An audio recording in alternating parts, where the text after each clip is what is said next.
What's up, YouTube? Welcome back. Happy New Year. Long time no see.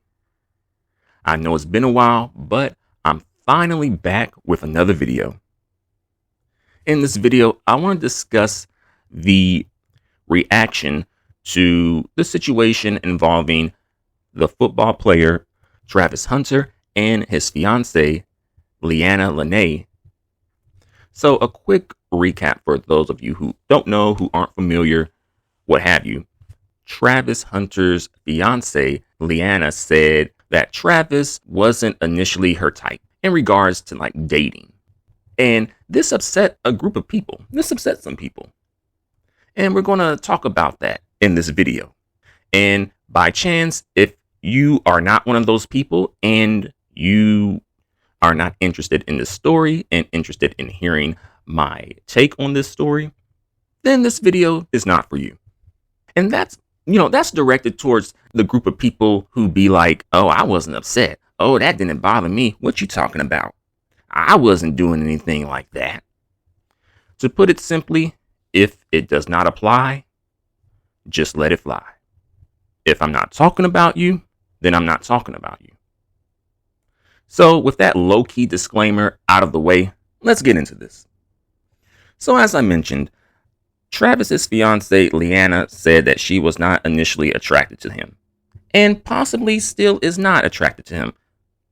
But maybe she is. Either way, Leanna committed the egregious cardinal sin of saying that a black man, an unambiguous, darker-skinned black man with broad Bantu features and very textured hair is not attractive to her. Uh-oh. Y'all already know it was on like Donkey Kong. At least when it came to social media, social media going in on Travis's fiance for saying something like that. And I'll say my first reaction to this is a question, and I'll pose it to you. Is this a surprise? Is this really a surprise? And I think on some level it may be a surprise, but also on some level it may not be. Because on one hand, sometimes, folks can be delusional about where they stand and where they rank in terms of like the dating pool and the dating market, quote unquote. But on the other hand, I do think that there is some sense of awareness. I could be wrong though. But also, though, isn't this the same crowd of people, the same group of people who say they like it straight, no chaser? Oh, if you can't handle the truth, you too sensitive. Why y'all mad at the truth? That's the truth. That's what it is. Right? That same crowd of people, right? And I do think that they like to serve it straight, no chaser, but they don't like to drink it straight, no chaser. So when it comes to like other groups of people, especially black women, it's straight no chaser all the way. But when it comes to them, then you don't really hear that straight no chaser talk as much, if at all, because I don't really hear it at all. But can y'all believe it though? They really thought the preference was feeling them. Oh, you thought she was feeling you? You thought she was feeling you? You really thought she was feeling you? Munch, munch, munch, munch.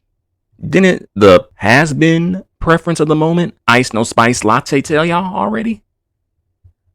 I'm pretty sure Ice No Spice Latte already told y'all and let you know that, the preferences, ain't really feeling you like that. And apparently, Ice No Spice Latte wasn't feeling her homegirl or ex-homegirl, Cleotrapa, either. But that's another video and another story for another day. Back to this story, though. But, I think that due to a combination of black women hyping up black men who look similar to Travis Hunter, as well as, mainstream media exposure and coverage, and possibly perhaps even the adult film entertainment industry, all of that kind of got these dudes feeling like, they special little chocolate covered snowflakes, and that, their status within the black community translates and transfers to other communities, which by and large it does not.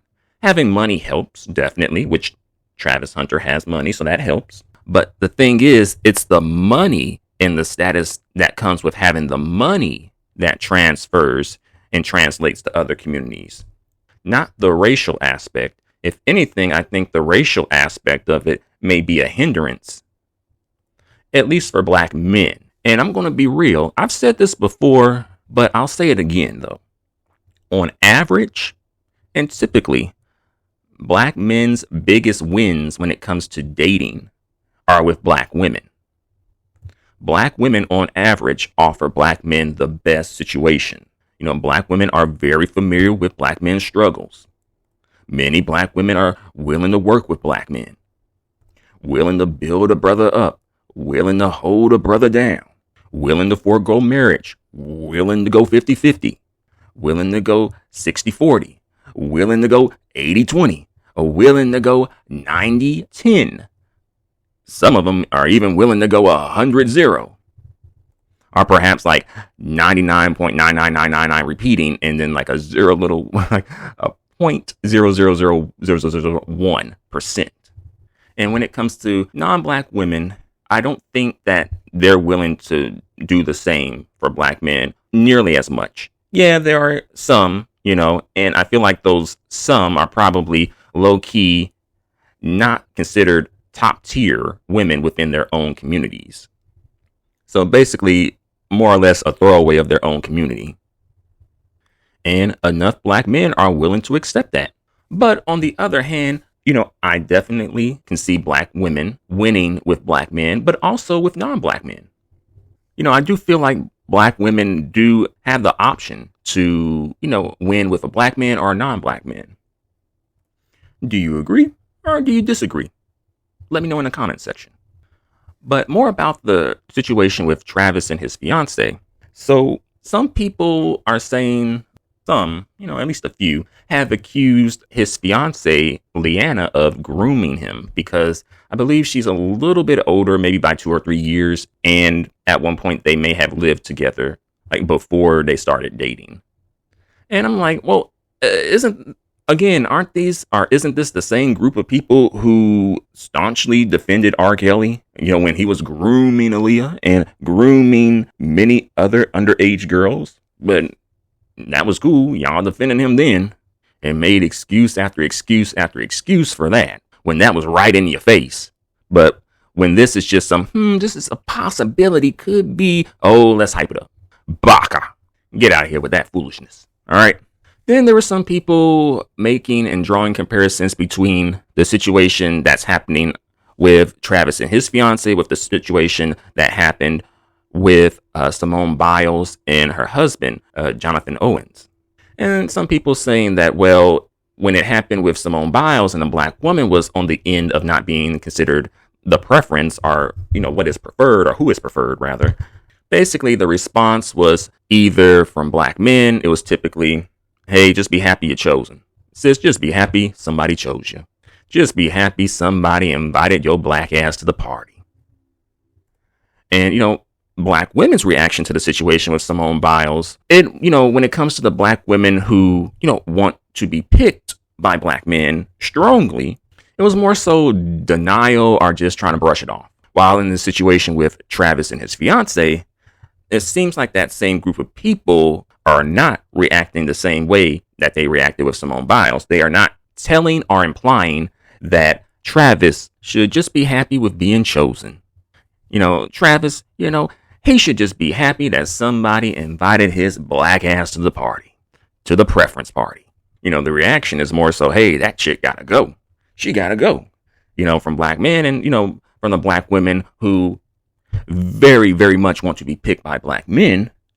The reaction is similar and, perhaps attacking the woman for saying or implying that Travis isn't the top pick of the top picks, that he isn't the best thing to walk the earth. But at the end of the day, personally, I think that Travis kind of low-key has to just take what he can get if he's looking for a preference. I mean, he got money, so he does got options. I'm sure he could probably find, another preference. But as far as, finding a preference that's just going to be head over heels for him based on how he looks, that might be more of the challenge. Based on purely how he looks. I think it might be, more so based on the resources and money that he has. But, they do say that beauty is in the eye of the beholder. So perhaps that woman is out there waiting for Travis. Hey, who knows? But before I do want to say this last thing, and that is, I do think that there is a group, a segment of black men and black women who are just happy and grateful to be chosen due to, self-esteem issues and low feelings of self-worth. I do think that there are some black women out there, who strongly very much want to be picked by black men, especially who feel this way in regards to black men and dating and getting with black men, where many of those black women are just happy and grateful to be chosen by any black man. And on the other end of the spectrum, when it comes to black men, some, not all, just like it's, a segment of black women, not all, of course. But when it comes to some black men, they're just happy and grateful to be chosen by a woman with some proximity to non-blackness because of self-esteem issues and low feelings of self-worth as well, based on how society, at least in the United States, treats black men at times. And when it comes to black women, based on how, the community sometimes can treat black women, and perhaps outside of the community as well, but definitely very much in the community when it comes to black women. But I'll say that both black men and black women are spectacular, amazing, beautiful options, whether the person is black or non-black. And whoever has a black man or a black woman as a life partner has got something extremely special, wonderful, and awe-inspiring. So that's all I have to say for the moment, for the time being. Thank you very much for watching this video. Please leave comments in the comment section below and let the conversation flow. And until the next video, adios and goodbye for now.